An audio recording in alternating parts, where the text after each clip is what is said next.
I built the ultimate United States president soccer team.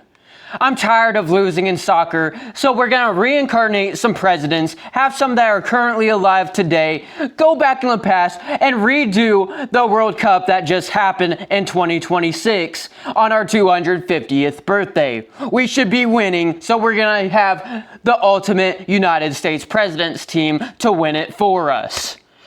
Rules. Rule number 1, in-office versions of each president is used. I looked at each president use their versions of themselves whenever they're in office. Number 2, backgrounds are considered. I looked at their past and used that into consideration. Number 3, leadership in office are also considered. I looked at what they did whenever they were president. And number 4, physical attributes also mattered. I looked at their height, I looked at their weight, I looked at everything. Going straight into our formation, I bet you're wondering what formation are we going to use. You may be asking, 4-3-3, what does that mean? I don't know, but it looks like this. I know that Spain used it one time, at least one time. I just heard the announcers say that they did a 4-3-3, and I was like, that's the formation I was going to use for our presidents. So it must be good because they won that game against France in the semifinals. At goalkeeper, we've got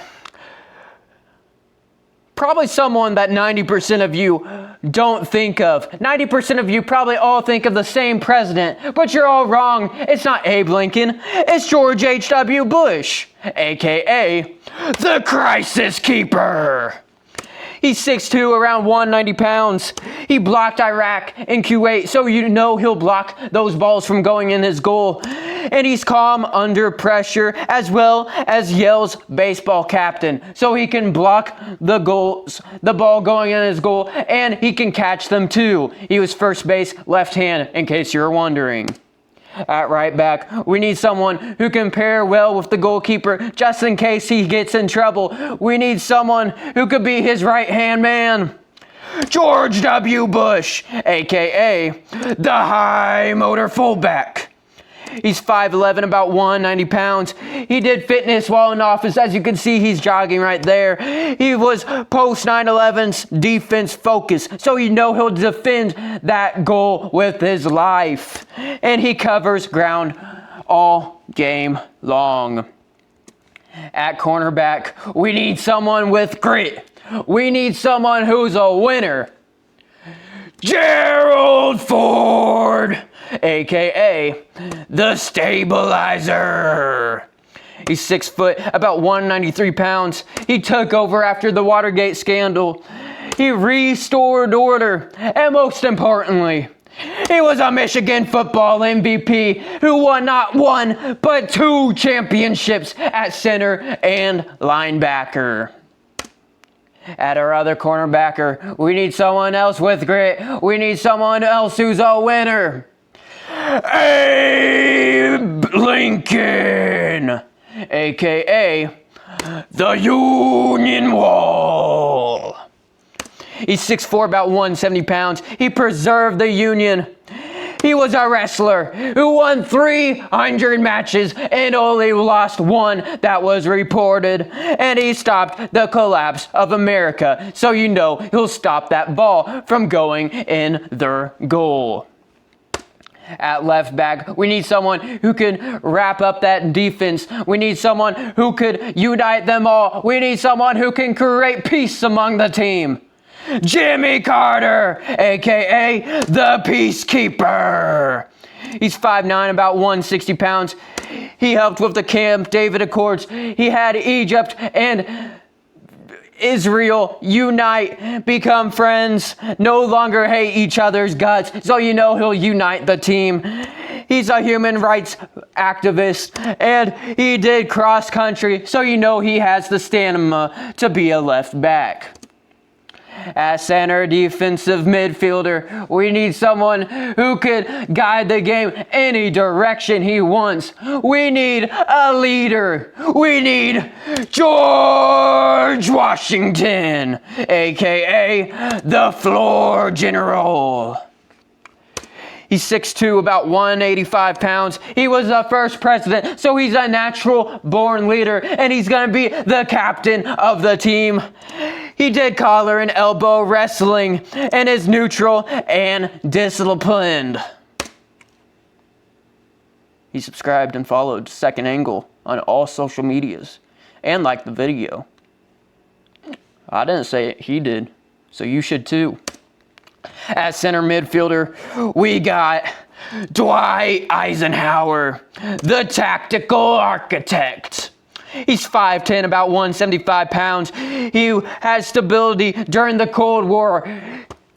He created the interstate system so he could weave any direction he wants. And he was a West Point football player. At center midfielder, we got Theodore Roosevelt, aka the pressing machine. He's got that fight in him. He's got that dog in him. He's 5'10", about 220 pounds. He's a big boy. He's also a trust buster. He's not letting any capitalism in his house. He's not letting the other team have that ball for more than 10 seconds at a time. He created the square deal. He's not letting anyone touch the ball. That's not his teammates. And he did boxing, wrestling, and jiu-jitsu. So just in case there's a brawl that breaks out, he'll be right there to fight them all. At right winger, we need someone who could look at the floor. We need someone who could have the high IQ to make a play. We need Barack Obama, aka the Playmaker. He's 6'1", about 175 pounds. He combated recession, and he was a basketball state champion, so he's got that dog in him. He knows how to win, and he has the highest sports IQ via me. There's no way he doesn't have the highest sports IQ out of the presidents. There's just no way. At striker, wrapping it all up, actually not wrapping it all up, we got James Monroe, aka the Doctrine Striker, who's 6 foot, about 190 pounds. He created the Monroe Doctrine, which basically said, stay out of our half. He's not letting the ball even go to the other half, but just in case, we have the defense to stop them too.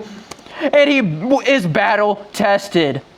Finally, actually wrapping up our team, we've got John F. Kennedy, aka the Moonshot. He's 6'1", about 175 pounds.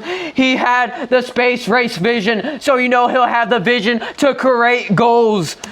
He averted the Cuban Missile Crisis, and he was a Harvard swimmer, so he's got that competitiveness dog in him.